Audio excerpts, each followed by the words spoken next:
I really don't know when was the last time that I did one of these videos, one of these kind of videos. I feel like that was maybe in 2023 or something.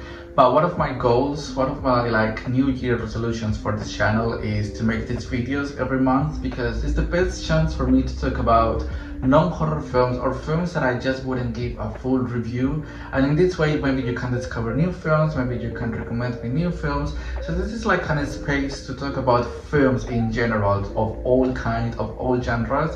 So I'm pretty excited to bring this series back. So expect these kind of videos at the beginning of new month, talking about movies and series that I watched from the previous month. So if that sounds exciting for you, welcome back to another video here on the channel Real Horror. I'm very pleased to have you here to talk about films, horror, any genre, because I love film in general. So it's nice to have you here and I really hope you enjoy. So if you have Letterboxd, please let's follow the shout-out over that app, because it's like one of the greatest apps for like film lovers. I will leave my link down below, so I would love to see the movies that you watch on that app. You can see the movies that I watch on that app, so it's like the best chance to interact with each other, let's say. So without further ado, a few series that I watched over February are, I watched The Exorcist, the first season from 2016. Honestly, I'm planning to do like a ranking of the Exorcist franchise. I'm not gonna talk too much about that right now, because obviously I will include the series, the two seasons, there is only two seasons, over that ranking. But just so you know, I loved the first season of The Exorcist. 4 out of 5. It was incredible, like everything that you want to have in an Exorcist film, even done better.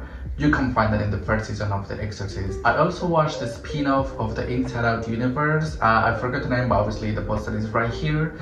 And I really like that. It's a 4 out of 5 series. It's just 4 episodes, 5 episodes. It's pretty straightforward because each episode is like 20 to 25 minutes. I really liked it, like how they expanded this universe of like the dream, the dreams industry, portrayed as if it was the film industry. I think that was pretty much fun. I think the characters are very likable, they're very cute. Honestly, some of the, metaphors or like some of the social commentary was pretty well done on that universe. And I would recommend it, especially if you liked both of the Inside Out movies. Now, what we're here for is to talk about the movies that I watched over the month of February. So as I said before, the non-horror stuff. So I first watched both of the Bridget Jones' Diaries movies. I did watch the original from 2001 and I watched the newest from 2025, a new release actually. Now, just bear in mind that I haven't watched yet the second and third film, and the main reason is because when it comes to like the first film, I honestly didn't like that film that much. I personally don't see the hype around it. Obviously, yeah, it's a comedy classic and all of that. Maybe if I grew up with that film, I would have loved it more, but this was a first time watch for me, so I was like 24 years later. But that's fine. But I honestly really didn't like that film. I don't see myself rewatching it. I do feel like the message behind that film is a bit toxic, if you ask me, because what do you mean we don't really know anything about Bridget? You know, like we only know that she works in an office, that she hates her job, and that she's seeking for a man. And I feel like that message is not that well portrayed, let's say.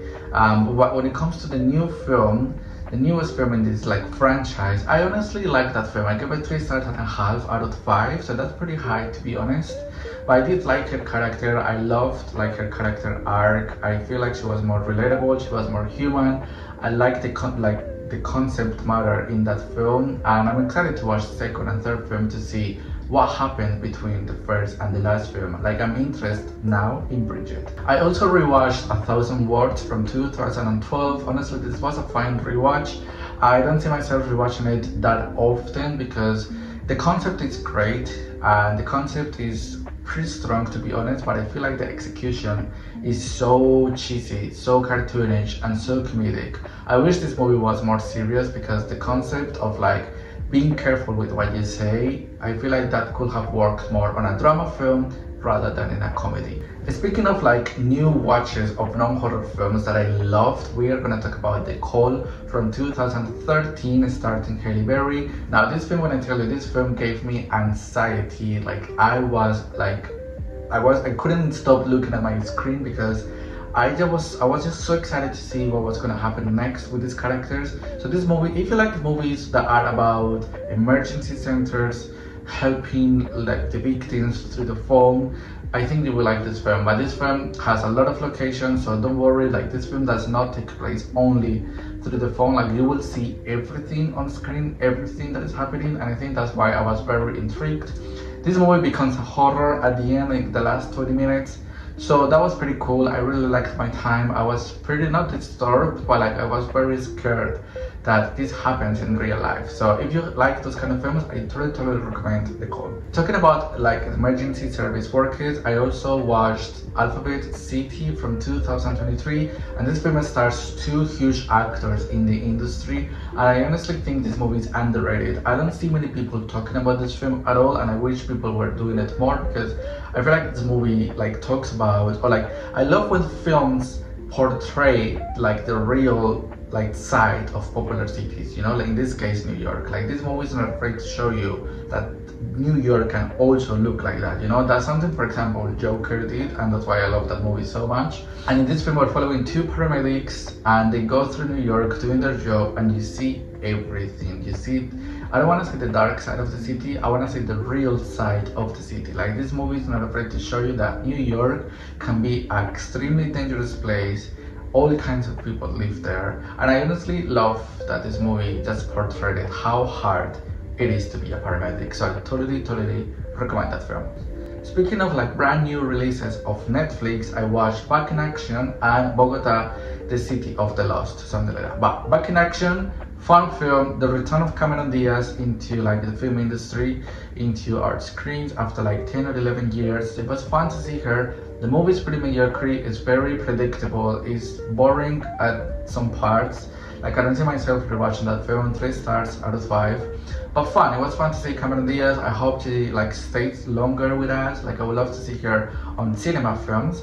But with Bogota, I'm very tired of films having the synopsis. I'm so done with movies having this kind of synopsis. I honestly don't really know why I watched this film. I also watched Paris Through an Hugo from 2016. Now, quickly talking, this movie talks about the dangers of not using protection while being intimate with someone. So that was like not fun, but like that was serious, especially because this movie is not afraid to show you stuff, especially the opening scene, the first 20 minutes.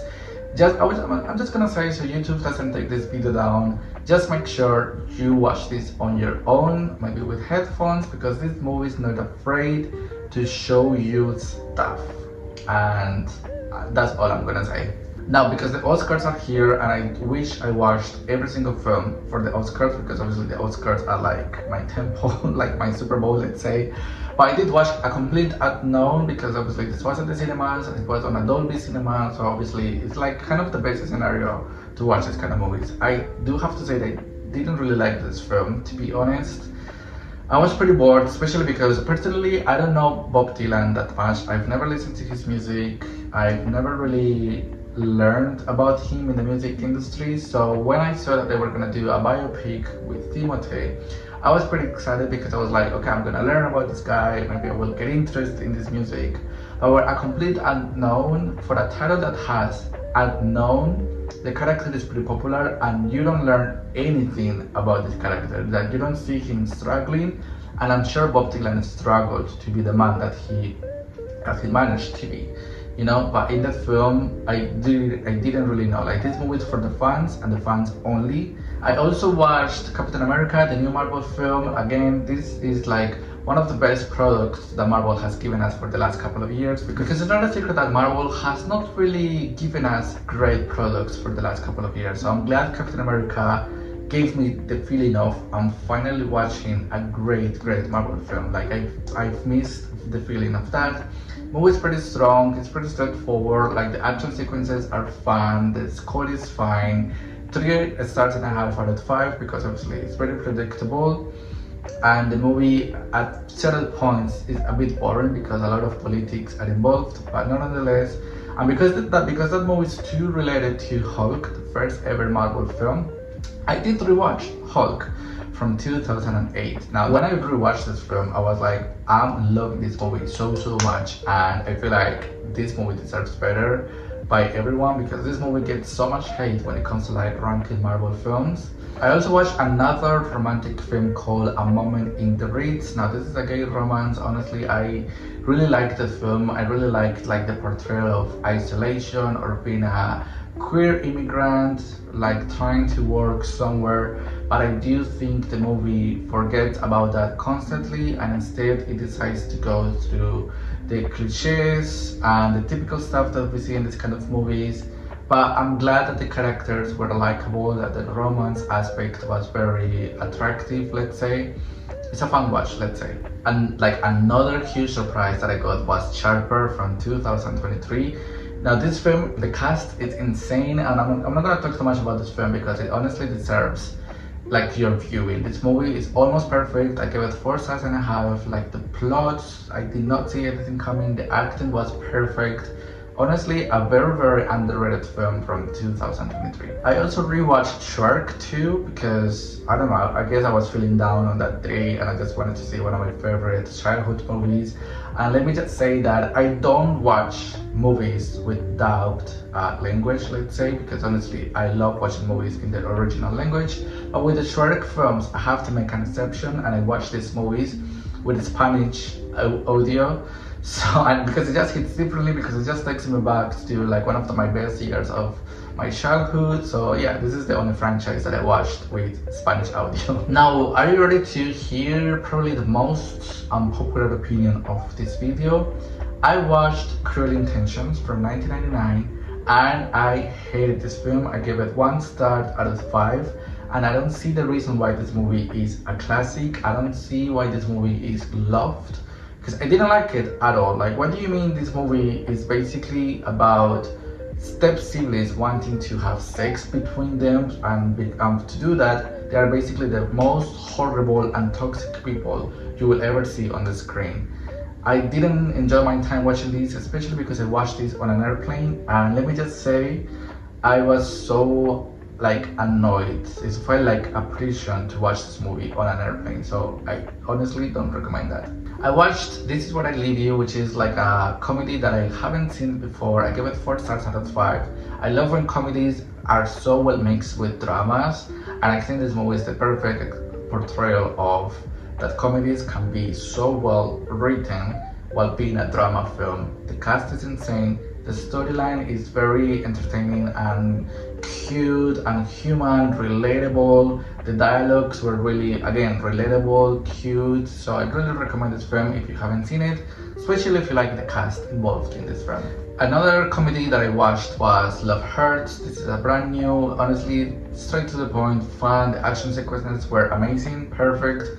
Nothing else to say. I see myself rewatching it, but obviously mediocre, predictable, but entertaining. That is Home. It's another comedy that I watched. This is like a fun rewatch. It takes your mind out of everything and slightly. Like, I couldn't sleep that night, so I just played this movie and it helped me to sleep because the comedy is fine. It's just, when you need those kind of comedies that just help you sleep, this is one of them. And the last non-horror that I watched is The Last Breath, which is like a brand new film. This film came out, honestly, 27th or 28th of February, so it's brand new. It's based on real events. It works mostly as a documentary, and because this movie is like the actual events, like what happens in the film is what happened in real life, I forgive this film as a film. I don't know if that makes sense. Now, going through the horror section, I rewatched The Others, and this is a perfect film, and I'm so glad because I rewatched this on the 4K physical media that I have, 4K Blu-ray, and honestly this film is gorgeous. And this movie is one of my favorite haunting films, let's say, because it is a privilege to watch this film nowadays. Like, what a perfect film. I loved every single second. I loved rewatching this film. Now, I did watch for the first time a movie that is supposed to be one of the most disturbing films out there, and it's Dead Girl from 2008.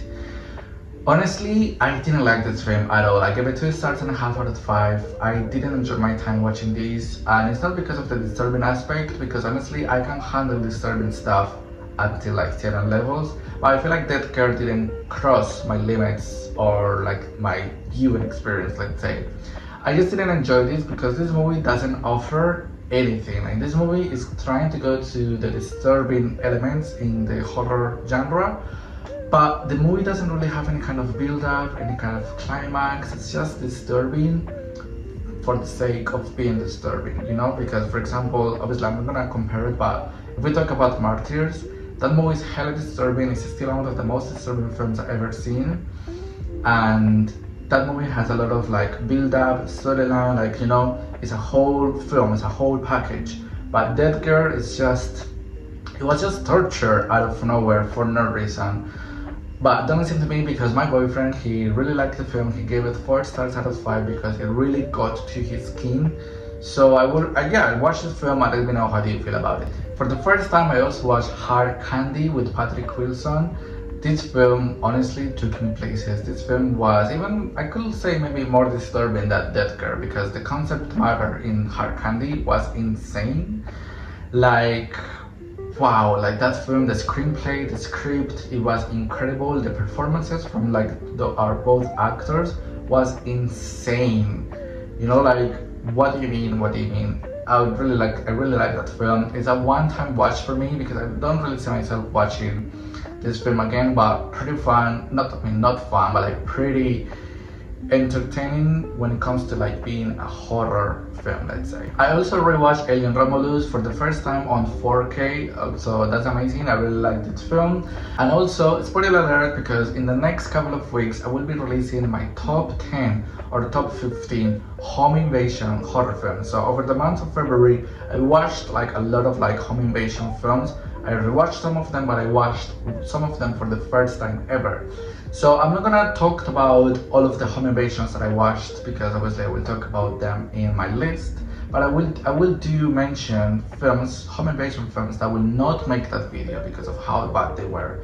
And that includes Knock Knock, directed by Eli Roth from 2015. And it's starring Ana de Armas and the guy from John Wick. Now this film was horrible. Like, I don't know why this movie was like this. I was so bored, I was so annoyed. Like, the acting was not good at all. It was too cringy. Like, the synopsis is amazing, and I just don't understand why Eli Roth decided to do this. Why Eli Roth decided to give us this mediocre product. Like, this doesn't feel like it comes from the guy that did Cabin Fever, Hostel, Green Inferno. You know, like, I was expecting Knock Knock to be a disturbing, gory home invasion, but instead it's such a cringy drama with horror, but the horror is 2%, you know? So I just don't really know what happened there. But another home invasion that I watched that I will not include is called Home Invasion from 2016. Did not like this film. This film, it's made for TV, which, like, no shame. Like, I like some made for TV films. But this movie was pretty boring, and I'm surprised because, like, this movie had the budget to be a great home invasion. Like, I wish I could have the budget this movie had, but it was pretty boring, pretty forgettable, so there is not really point to talk more about it. Obviously, I rewatched Final Destination 2 because obviously it was the anniversary, it was the 22nd anniversary, so why not? Final Destination is my favorite franchise of all time. And in the next couple of weeks and months, you will see me reviewing and doing a deep dive of every single Final Destination film. And when the new one comes out, I will do my ranking, and also I will be doing, like, let's talk about the filmography of the directors of Final Destination 6 to see in what kind of hands that movie is. So expect that video very, very soon. For the first time, I watched both of the Boys films, so the Boy 1 and Boy 2. Love those two films. Both films are 3.5 stars. Really enjoy my time. I think those two films are very, very underrated because they are very unique when it comes to, like, haunted objects, let's say. Obviously, I don't want to give spoilers about it, but I enjoy my time. I'm so happy that I own both of them. I see myself rewatching them. So yeah, pretty fun, and I wish, like, the horror community would love those two films more. I watched a new release from Shudder called Grafted, and this is like the little sister of The Substance, and I'm not complaining. I really like Grafted. I identify with the lead. I was rooting for her. I was understanding her, and it was pretty fun. I do think, like, maybe the characters, the way they were written, or the script in general was pretty boring, and I wish it wasn't, because, like, the concept matter or the gore, they were very, very good. They were really, really entertaining.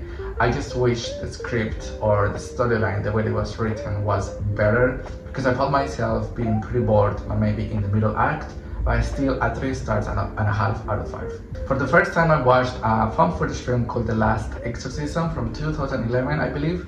Pretty strong found footage, to be honest. I gave this film 3 stars and a half, so that's pretty high. I found myself being entertained. I loved like the concept in this film, like having a priest that doesn't believe in exorcisms and all of that. That was pretty pretty good, to be honest, to be a found footage and a religious horror. And the way this movie was executed kept me entertained. So let's talk about Intruders. This film is from 2014. This movie is a British production.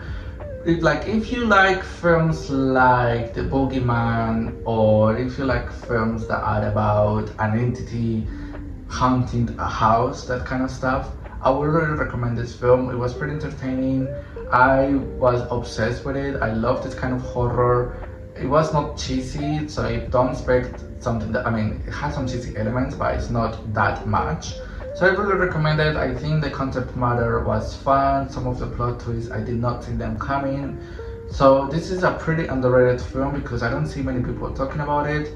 So if you want to watch a brand new horror that you haven't seen before, I really recommend this film. We can also talk about The Gorge. This is a brand new release. I really like this movie. I think I give it 4 stars out of 5. It's one of the best products I've seen so far this year. I love the connection between the characters, the visuals, the atmosphere. I don't know, I'm obsessed with this film. I would love to own this on Blu-ray. I know it might not be for everyone, but it was for me. I enjoyed my time, love the characters, the production value. It's an incredible film, and I hope Apple TV give us the Blu-ray very, very soon. But more or less, this is the stuff that I watched over the month of February. So I watched a lot of stuff, so hopefully I made you discover films or series that you didn't know about. And let me know in the comment section below, what kind of films have you watched? Have you watched the films that I watched in February? I would love to know it. Let's follow each other on Letterboxd because it's the best way to discover new films that you haven't seen before. So please do let me know. I expect, again, more videos coming out in March, reviews, comparisons, rankings, and yeah, so that was it from today. I really hope you have a nice end of the week. I really hope you have a nice end of the day. We'll talk to you soon. Take care of yourselves. Bye bye.